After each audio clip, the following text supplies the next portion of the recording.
China manja విక్రయిస్తే కఠిన చర్యలు తీసుకోబడతాయని జిల్లా ప్రధాన న్యాయమూర్తి న్యాయ సేవాధికారి సంస్థ అధ్యక్షురాలు ఎన్ ప్రేమలత హెచ్చరించారు.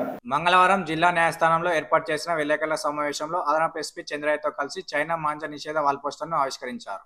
ఈ సందర్భంగా జిల్లా ప్రధాన న్యాయమూర్తి ప్రేమలత మాట్లాడుతూ మన దేశంలో చైనా మాంజా నిషేధించబడిందని, జిల్లాలో ఎవరైనా చైనా మాంజా విక్రయిస్తే కఠిన చర్యలు తీసుకోబడతాయన్నారు.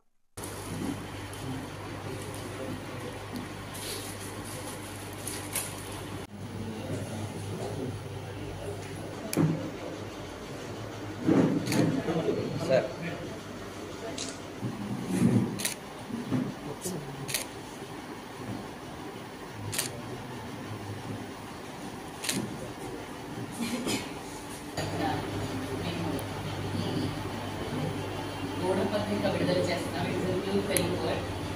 క్యాలెండర్ని విడుదల చేస్తున్నాం. సో దీని పర్పస్ ఏంటి అంటే Chinese manja should not be use. It is already ban, కాకపోతే ఇల్లీగల్గా దాన్ని అమ్ముతున్నారు.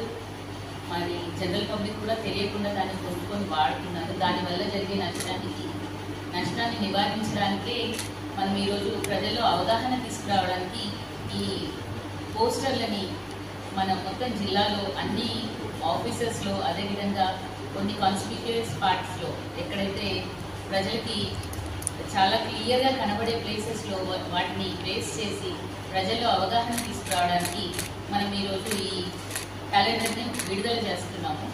సో దీంట్లో ఏంటంటే చైనీస్ మాంజా వల్ల అంటే పోలీసులకి ఇన్ఫార్మ్ చేసి అది ఆ అమ్మకాలు జరగకుండా ఆపడానికి, ప్రజల్లో అవగాహన కల్పించడానికి మనం ఈరోజు ఈ క్యాలెండర్ని ఆవిష్కరిస్తున్నాము. సో అన్ని డిపార్ట్మెంట్లకు సంబంధించిన ఆఫీసర్లు వచ్చారు.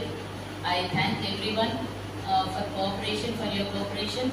అదేవిధంగా ప్రజల్లో ఈ చైనీస్ మాంజా అనేది కంప్లీట్గా బ్యాన్ కావాలి.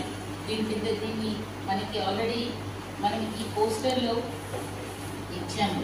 ఏ సెక్షన్ కింద జైలు శిక్ష, అదేవిధంగా 1 లక్ష రూపాయల ఫైన్ లేదా 2 ఉంటాయి దీనికి పనిష్మెంట్. అదేవిధంగా ఇంకా ఒక్కొక్క అఫెన్స్కి ఒక్కో రకమైన పనిష్మెంట్ ఉంటుంది. ఇది ఒక నేరము అని చెప్పేసి ప్రజల్లో అవగాహన తీసుకురావాలి. మాంజా అనేది ప్రజలకి దీంట్లో ఏముంది అని అనుకుంటారు, జనరల్ పబ్లిక్కి తెలియదు.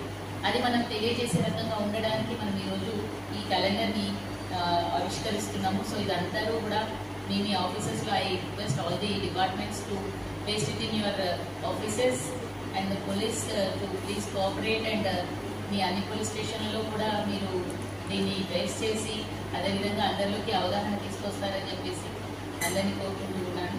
Thank you.